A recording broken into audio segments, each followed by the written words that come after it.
Hello दोस्तों। स्वागत है आपका हमारे YouTube चैनल कॉमिक फैन पर। चलिए दोस्तों, शुरू करते हैं अमर प्रेम का दूसरा भाग। भाटिकी ने शिष्य के अंतर मन का मंथन कर लिया था। वे उसके मन की स्थिति को दूर बैठे ही भाप गए थे। असमंजस और धर्म संकट की स्थिति से बाहर निकलो पुत्र, को भी ये रण है, और रण में केवल संकट होता है पुत्र, धर्म संकट नहीं। गुरुराज भाटिकी, आप उफ, मैं शस्त्र नहीं उठा पा रहा। तुम्हें शस्त्र उठाना ही होगा। शत्रुओं के शस्त्र तुम्हारे रक्त के प्यासे बने हैं। स्मरण रहे, तुम्हें इस रण का विजेता बनना है और थेपो का ताज प्राप्त करना है। रक्तपात की चिंता व्यर्थ है, ये चिंता तुम्हारी शत्रु है। सर्वप्रथम इसी का अंत करो और कूद पड़ो इस रण में। यह तुम्हारी परीक्षा है पुत्र, क्योंकि यदि आज तुम इस रक्तपात से भयभीत हो गए तो फिर मेरी उम्मीदें दम तोड़ देंगी। न्याय की इससे भी बड़ी जंग लड़नी है तुम्हें। यदि यहीं चूक गए तो तुम इससे भी बड़े रक्तपात के लिए तैयार नहीं हो पाओगे।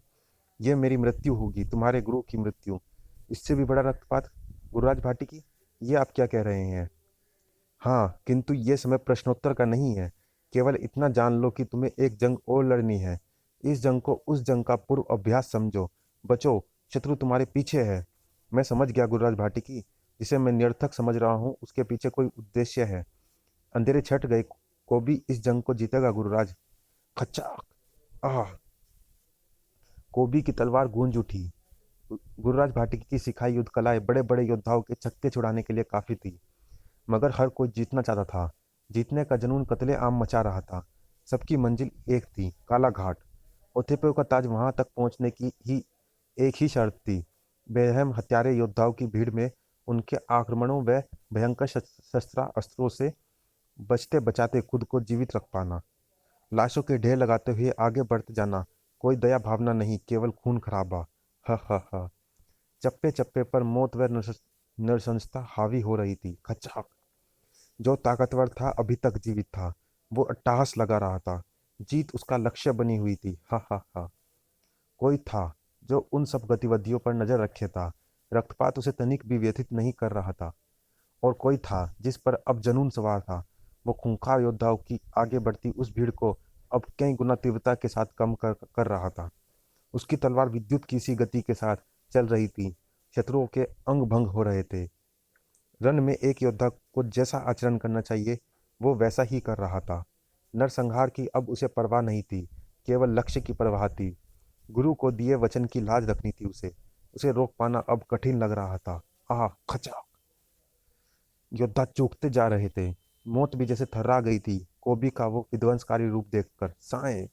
उफ! इतना हाहाकारी, इतना कत्लकारी। आज थकने वाला नहीं थे उसके हाथ। आह! रक्त का प्यासा हो गया था जैसे कोबी। मगर यहाँ हर योद्धा जुनूनी था। प्रत्येक को खून चाहिए था। या तो खून बहाओ या मरो। जीत की यही तो शर्त थी। खून बहाए बिना वो एथोपो का ताज नहीं हासिल नहीं कर सकता था। कोई करने भी नहीं देगा। मरो या मारो। उफ! सना! कोबी की ताकत किसी को अखर गई थी, किसी का वार चल गया था। कोबी के कदम लड़खड़ा गए थे। उफ! सना!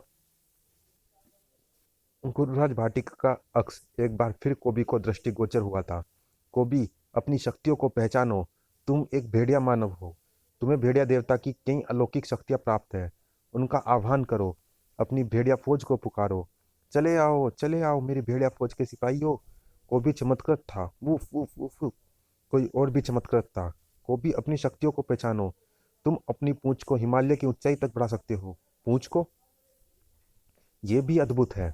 ये अद्भुत है। हमसे नहीं जीत पाएगा तू। कोबी भेड़िया, भेड़िया देवता की गदद मदद के लिए कोबी, भेड़िया देवता की गदा के लिए उनकी मदद का आह्वान करो। भेड़िया देवता की गदा? हे भेड़िया देवता, मदद! ओह, यह अद्भुत है। कोबी की प्रलयंकारी गदा। कोबी अपनी शक्तियां देख देख हैरत के सागर में डुबकियां लगा रहा था। देवता की प्रलयंकारी गदा? मदद! उफ! उसकी भेड़िया फौज। अब विजय अभियान तक मेरी राह कोई नहीं रोक सकता। कोबी कालाघाट आ पहुंचा। यही है ओथेपो की मूर्ति, और इसके सिर पर चमचमा रहा है ताज। ओथेपो के रक्षक बहाम, जुड़ी जुड़ी, चौकापी, आलू पुखारा। ओह, ये आक्रामक ढंग से मेरी ओर बढ़ रहे हैं। खर खतावर खतवार। तो क्या इन पर भी आक्रमण करना होगा? किंतु ये तो निर्दोष लोग हैं। देवता के रक्षक गपालू, चले आओ मेरी भेड़िया फौज के सिपाहियों। हे भेड़िया देवता, मदद! भेड़िया फौज ने मौत का तांडव मचाया। कोबी ने गदा की प्रलयंकारी शक्ति से शत्रुओं की ईंट से ईंट बजा दी। धाड़ धाड़। ये जंग तो मुझे जीतनी ही होगी। ओथेप्पो तक पहुंचने का मार्ग अब सरल था। गुरुराज भाटी की इस जंग को एक बड़ी जंग का अभ्यास बता रहे थे। वो बड़ी जंग किससे लड़ी जानी है, उसे हाथ मत लगाना। ओथेप्पो के ताज पर केवल मेरा अधिकार है। इसके लिए सैकड़ों योद्धाओं के सिर काटने पड़े हैं मुझे। धाड़। उफ। तो तुम स्त्री हो। मुझे क्षमा करना कि मैंने तुम पर प्रहार किया। मैं तुमसे युद्ध नहीं कर सकता। ओथेपो का ताज तुम रख सकती हो। ठहरो। इस ताज पर तुम्हारा ही अधिकार है, क्योंकि मैंने आखिरी क्षणों में धोखे से वार करके इसे तुम्हारे हाथों से छीना है। वास्तव में मैं तुम्हारे इसी पक्ष को परखना चाहती थी कि तुम ओथोपो के ताज के लिए एक स्त्री पर हिंसा कर सकते हो या नहीं। तुम मेरी परीक्षा में उत्तीर्ण हो गए। अब यदि तुम इस ताज को नहीं लोगे तो मुझे दुख होगा, और यह दुख भी हिंसा का ही रूप होगा। तुम हो कौन, शीघ्र ही पता लग जाएगा। कोबी ने ओथेपो का ताज लाकर सम्राट शुक्रक को सौंपा। ओ नहीं, मुझे विश्वास नहीं हो रहा कि ओथेपो का ताज मेरे हाथ में आ चुका है। ये कैसी प्रतियोगिता थी, सम्राट भूकरक, जो सैकड़ों योद्धाओं के खून से लड़ी गई। हा हा हा। इसे पाने के लिए तो सैकड़ों और योद्धाओं की बलि भी चढ़ जाए तो मुझे जरा दुख नहीं होता। इसे ओथेपो से लाना कोई हंसी खेल नहीं था कोबी। इसलिए तो मैंने ब्रह्मांड के सैकड़ों योद्धाओं को निमंत्रित किया था। किसी छोटे मोटे योद्धा को तो ओथेपो के रक्षक ही खत्म कर देता। जरूरत थी ब्रह्मांड के सबसे बड़े योद्धा को ढूंढ निकालने की, जो कि तुम हो। कालाघाट वासी तो मूर्ख थे, जो उन्होंने ओथेपो की इन शक्तियों का प्रयोग न करने की सौगंध खा रखी थी। देखना चाहते हो इसकी ताकत? देखो, ये ताज जिसके अधीन होता है, आकाश की बिजलियां उसकी गुलाम होती है। पृथ्वी से आकाश तक की शक्तियां उसकी चाकरी करती हैं। ओह, ये तो लावा फूट पड़ा। इन शक्तियों के बल पर मैं समस्त प्राणियों में कोहराम मचा सकता हूँ। और अब ऐसा ही होगा। तुम बनोगे मेरे सेनापति। और इधर देखो, ये ताज लाकर तुमने मेरी हृदय ही नहीं, मेरी पुत्री सुकन्या को भी स्वयंवर में जीता है। कृपया क्षमा करें। ना तो मुझे आपका सेनापति पद स्वीकार्य है, और ना ही आपकी पुत्री सुकन्या। अपने गुरुराज की इच्छा का सम्मान करने के लिए ही मैंने इस हिंसक प्रतियोगिता में भाग लिया था। मेरा कार्य पूर्ण हुआ। मैं वापस अपने राज्य वुल्फानो जा रहा हूँ। ठहरो को भी, तुम मेरा वरण किए बिना कैसे लौट सकते हो? तुमने मुझे पहचाना नहीं। लो, मैं अपनी सूरत तुम्हें दिखाती हूँ।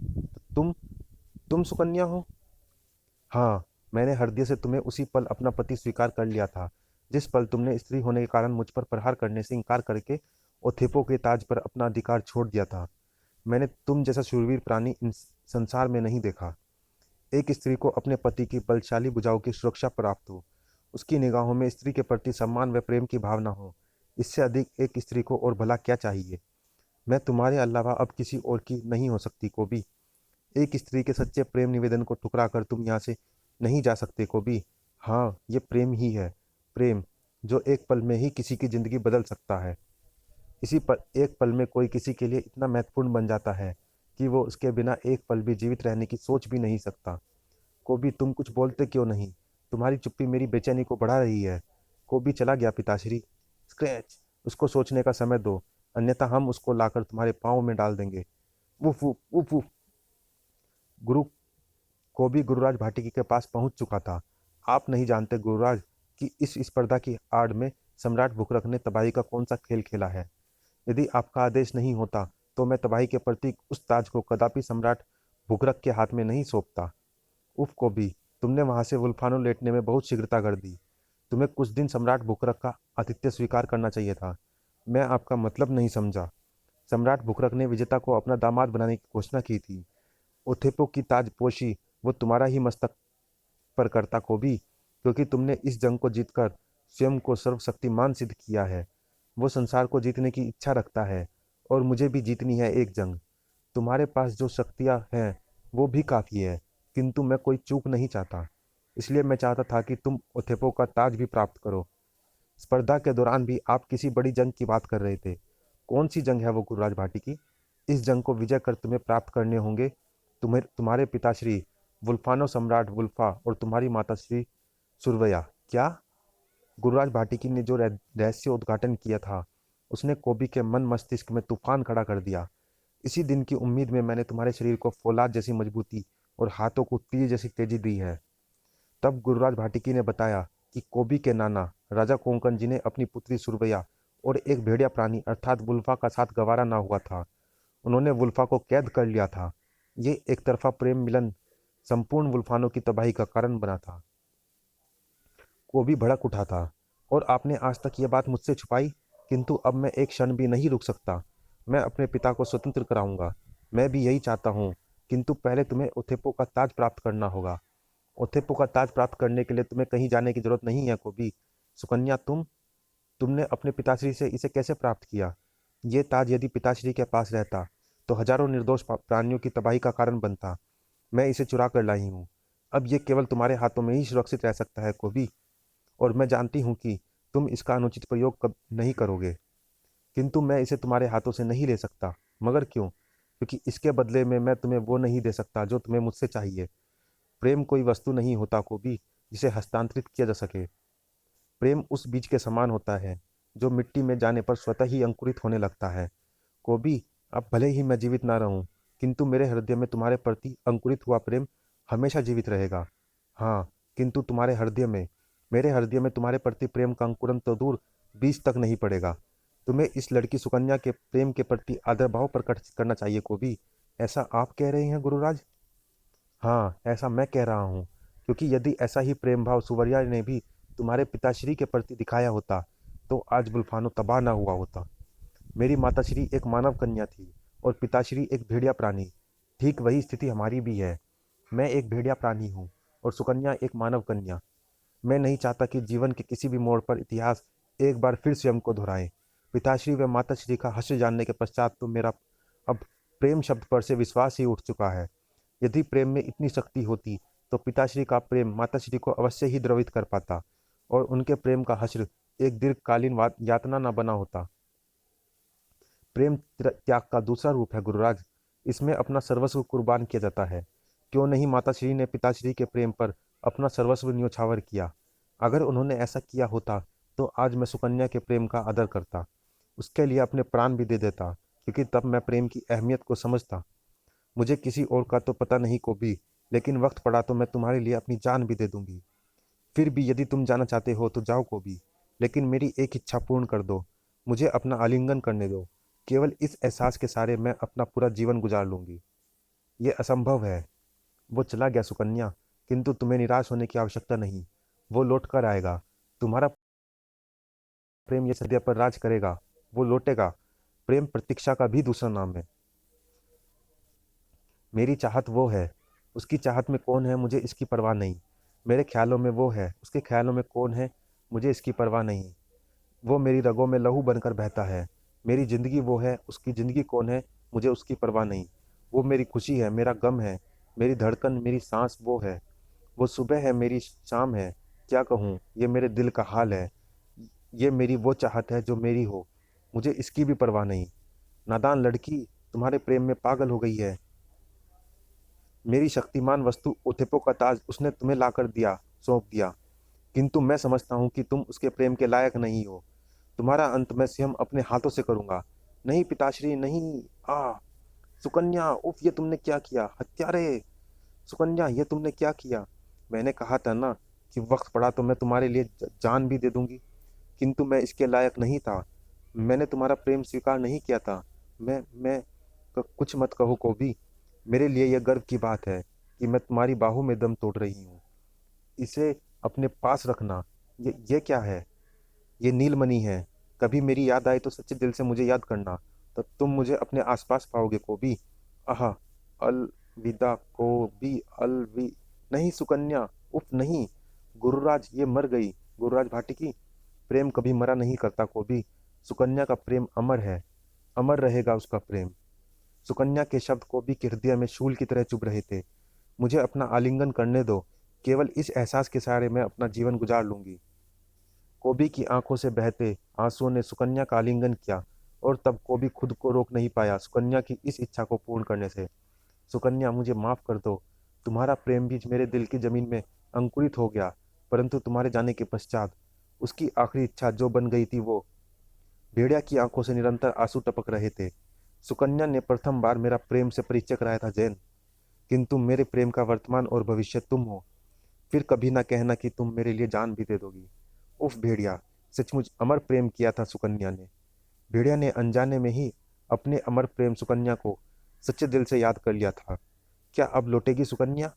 लौटेगी तो कौन होगा उसका प्रेमी, कोबी या भेड़िया? समाप्त। चलिए दोस्तों, इस कॉमिक्स में इतना ही। मिलते हैं इस सीरीज की अगली कॉमिक्स में। अगली कॉमिक्स का नाम है प्रेम बला। मिलते हैं उस कॉमिक्स में। तब तक के लिए धन्यवाद।